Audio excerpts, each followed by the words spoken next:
뉴욕 증시는 막판 상승 전환에 모두 오름세로 마감했습니다. 특히 S&P 500은 기업 실적 호조를 바탕으로 월간 8% 올라 근 30년 내 최고의 1월을 보냈다는 평가입니다. 어제 좋은 성적표를 내보인 페이스북 그리고 GE가 12% 넘게 급등하면서 지수를 견인했습니다. 국제유가가 1월 마지막 거래일 숨고르기로 하락했습니다. 0.8% 떨어지며 배럴당 53달러 79센트를 기록했는데요. 월간 상승폭을 살펴보면 19% 가까이 올라 3년 내 가장 큰 상승폭을 기록했습니다. 트럼프 대통령이 승부사적 면모를 또 한 번 보였습니다. 중국과의 무역 협상이 아주 큰 거래가 되거나 혹은 3월 1일까지 타결이 안 되고 연기될 수 있다고 언급했는데요. 류허 부총리와의 고위급 회담이 더욱 주목받게 됐습니다. 유로존의 GDP 성장률이 1.8%로 4년 내 가장 저조한 수치로 집계되면서 먹구름이 들이우고 있습니다. 미중 무역 전쟁, 영국 브렉시트 여파 때문으로 분석되는데요. 여기에 겹쳐 유럽을 주도해온 독일의 성장세가 약화하며 유럽 전체가 동력을 잃고 있다는 우려도 나오고 있습니다.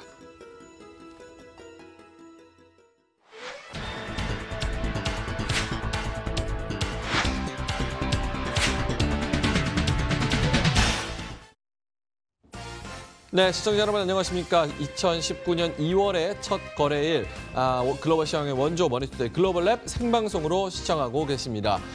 방송 보시고 다양하게 궁금하신 점 있으시면 뭐 해외 시황이든 종목 관련이든 여러 가지 정보를 아래 나오는 전화번호로 문자를 주시면 저희 베테랑 전문가들 그리고 연구원들이 항시 답변을 드리도록 하고요.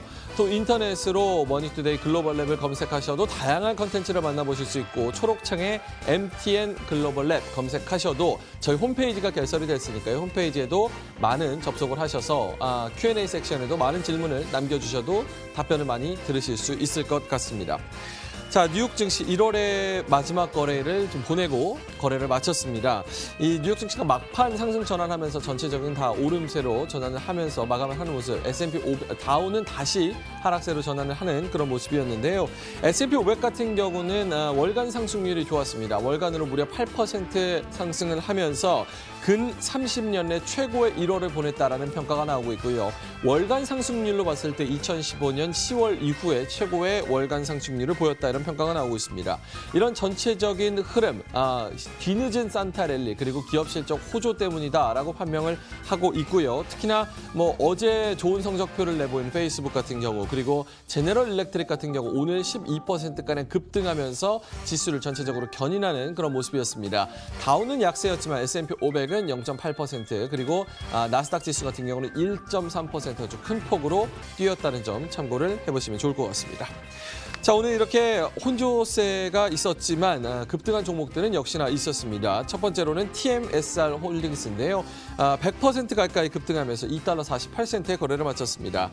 자회사와 함께 광업 그리고 산업, 고형 폐기물을 어떻게 재활용할지 연구하고 관리하고 그리고 판매하는 이런 회사인데요. 일단 본사는 텐진에 있습니다. 중국 관련 기업이라는 점 좀 참고를 해보셔야겠고요. 96%가량 급등하는 모습이었습니다. 두 번째는 히스토제닉스에 있는 히스토제닉스라는 업체인데요. 나스닥에 상장되어 있는 업체입니다. 50% 넘게 올랐는데 근골격계 관련 질환을 치료, 재생의학 플랫폼 솔루션을 제공하는 의학 서비스 업체입니다. 50% 넘게 상승했다는 점 좀 참고를 해보셔야겠고요. 세 번째로는 포트리스 바이오텍입니다. 이 역시도 헬스케어 업종인데 제약사입니다. 암 치료, 수술 후 통증 관리, 또 피부염 치료제 이런 후보 물질들을 임상 실험하고 개발하는 그런 제약사인데요. 오늘 상승 이유가 있었습니다. 경쇠 아밀로이드증에 대한 자사의 후보 물질 개발과 관련해서 알렉시온이라는 제약사와 협력을 해서 같이 개발을 한다. 이런 전략적 제휴를 발표하면서 오늘 39% 급등하면서 2달러 7센트의 거래를 마쳤습니다. 자, 외국인들이 생각하는 국내 지수의 적정 벤치마크 MSCI 한국 지수 알아보도록 하겠습니다. 최근에 급격한 상승세를 보였죠. 58달러에서 64달러 선까지 올라왔는데 오늘은 숨고르기 장세를 보였습니다. 0.6%가량 하락하면서 코스피가 어제 약보합으로 마감을 했죠. 2204포인트의 거래를 마쳤습니다. 지수는 약세였지만 외국인 2,800억 원 또 한 번 순매수 행진을 이어갔는데 오늘 장세 MSCI 한국 지수가 떨어졌기 때문에 오늘 외국인들의 흐름 어떨지 좀 지켜봐야겠습니다. 일단은 0.6%가량 하락하면서 64달러 73센트의 거래를 마쳤습니다. 자, 글로벌 시황 살펴보도록 하겠습니다. 시황센터 바로 연결합니다.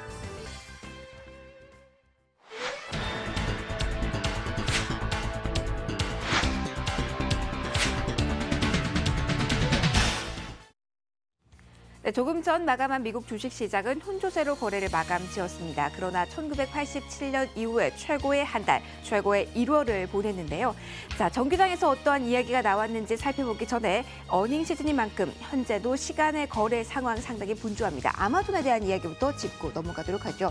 아마존의 지난 분기 실적이 나왔습니다. 주당 순이익과 매출 모두 시장 예상을 뛰어넘었습니다. 하지만 지금 현 분기에 대한 가이던스가 시장 예상을 밑돌았습니다. 이렇게 좀 복합적인 실적이 나오면서 시간의 거래에서 장중 좀 시소를 타는 모습이었는데요. 현재는 2에서 3%가량의 하락 흐름을 연출하고 있다는 부분, IT주에 대한 페이스북에 대한 강한 흐름 이후에 지금 아마존으로 넘어가 좀 약한 흐름이 연출되고 있다는 점을 체크를 해두셔야겠습니다. 자, 정규장에서 흐름들 지금부터 정리하도록 하죠. 먼저 미국 증시, 앞서 언급드린 것처럼 혼조세로 거래가 마감이 됐습니다. 출발부터 다우만이 홀로 하락권, 그리고 나스닥과 S&P 500 지수는 상승권에서 거래가 출발이 됐는데요. 장중 내내 흐름을 본다면 그 하락 흐름이 다우와 같은 경우는 깊어지지 않았고 조금 올라왔고요. 그리고 나스닥과 S&P 500 지수와 같은 경우는 장 초반 대비 비교적 상승폭을 확대하면서 거래가 마감이 됐다. 이렇게 흐름상으로는 먼저 보시면 되겠습니다.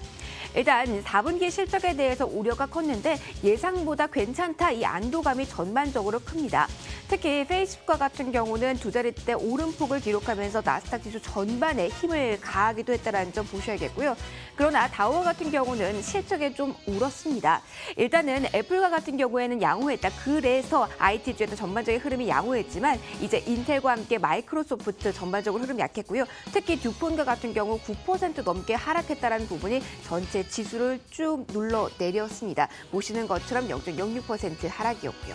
자, 그리고 FOMC에 대한 환호는 어느 정도 깔려있는 상황이었습니다. 그러나 이제 FOMC에서 이동을 했죠. 미중 무역 관련 어떠한 대화가 오갈지 여기에 포커스가 맞춰져 있었는데요. S&P 500 지수 기준으로 봤을 때 상승폭이 계속 올라가던 중 장중 살짝 밀려난 그 이유가 있었던 것은 바로 트럼프 대통령의 입에서 나왔습니다. 기자들과의 인터뷰를 통해서 빅딜을 내가 원하기는 하지만 3월 1일 그 휴전 시기까지 최종 합의가 어려울 수도 있다. 이렇게 언급을 하면서 잠깐 눌리기도 했었습니다. 그러나 전반적으로 트럼프 대통령의 트위터를 통해서 계속해서 협상을 낙관하면서 결과가 좋을 것이다, 잘 진행되고 있다, 이렇게 이야기를 했고요.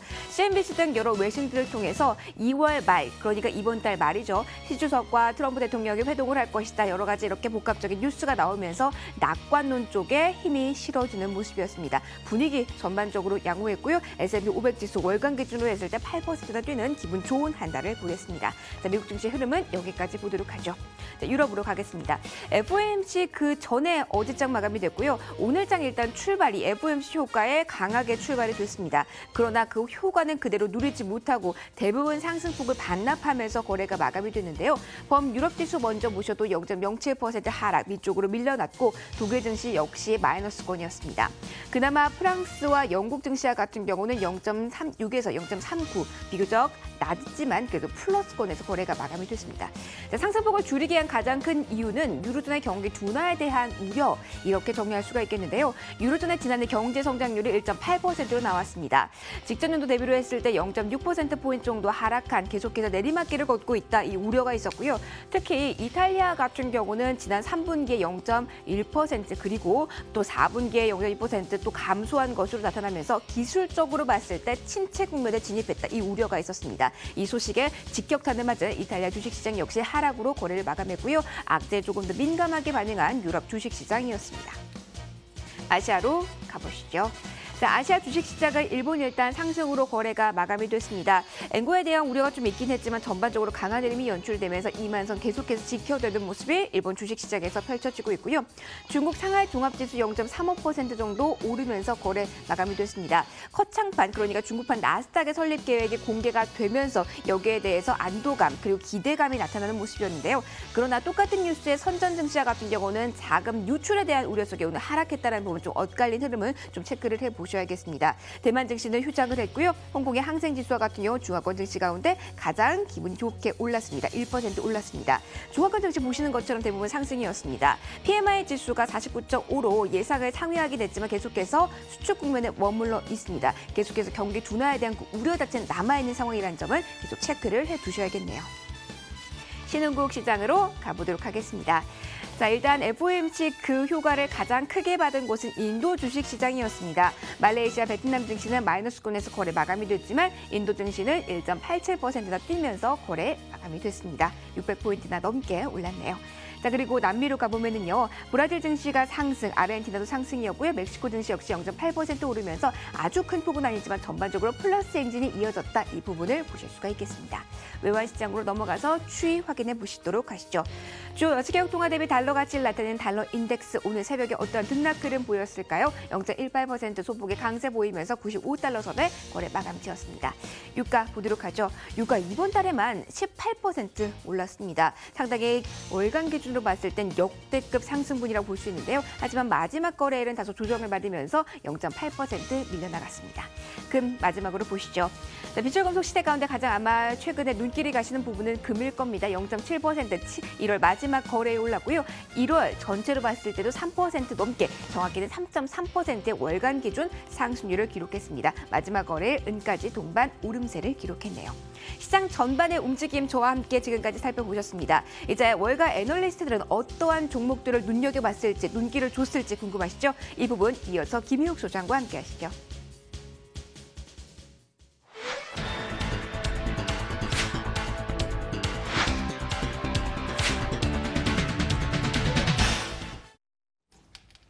기분 좋은 금요일 아침 글로벌랩 함께 하고 계십니다.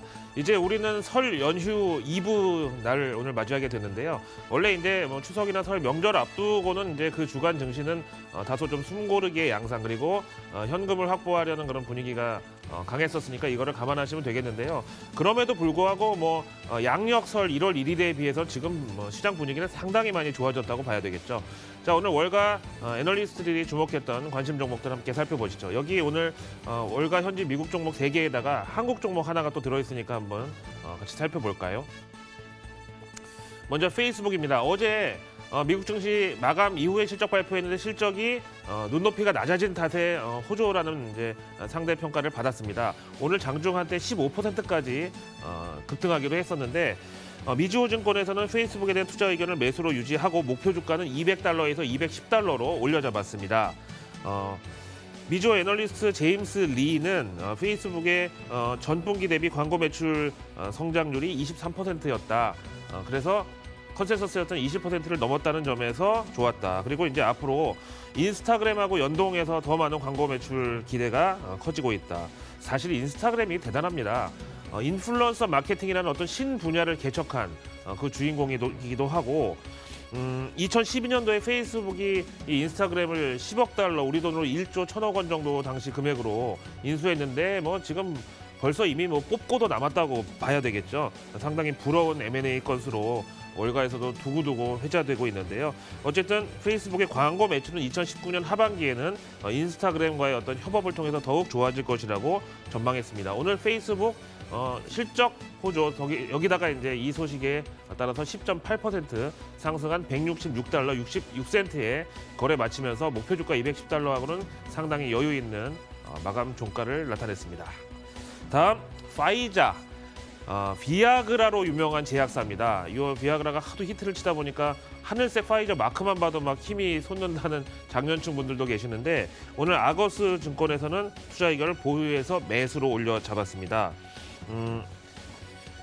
사실은 파이저 같은 경우는 솔직히 말하면은 이 비아그라 이후로는 이렇다 할 만한 신약이나 히트 제품이 없는 상황이긴 하지만 이제 곧 글락소 스미스 클라인과의 합작 법인을 만드는데 이게 존슨앤존슨 같은 그런 어떤 소비자 건강 관리 용품 위주로 간다고 그래요. 그래서 여기에서 포트폴리오 다변화를 통한 수익 창출이 기대된다 이렇게 얘기하고 있고요.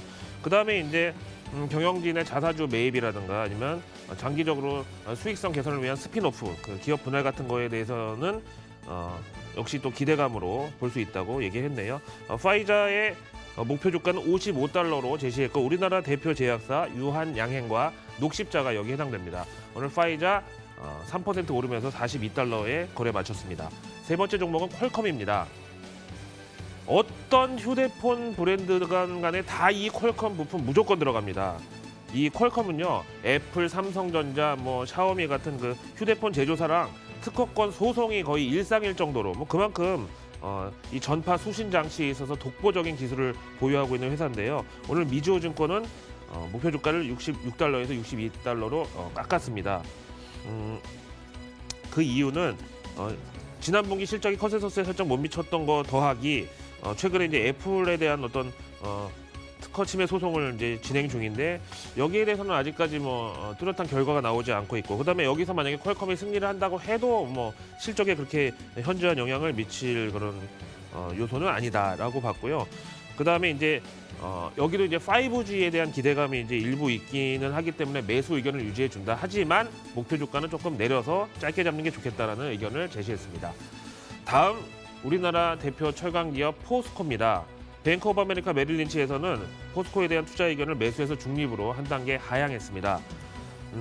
4분기 실적 보셨겠지만 일회성 비용이 늘어나면서 실적 증가율이 전년 동기 대비해서는 조금 둔화가 됐지만 그래도 이 철강 산업 이렇게 구조조정 가열차게 진행되고 있는 와중에 실적 성장률 10.4% 정도면은 시장의 컨센서스는 충족시켰다는 평가를 받았는데 목표가는 지금 보시는 대로 31만 원 제시했고요. 가장 최근 나온 증권사 리포트에서는 어제 메리츠 증권에서 36만 원 제시한 거에 비해서는 조금 낮은 수준이다 이렇게 보겠습니다. 자, 오늘 월가 애널리스트들의 투자 의견 변경 종목들 함께 살펴보셨습니다.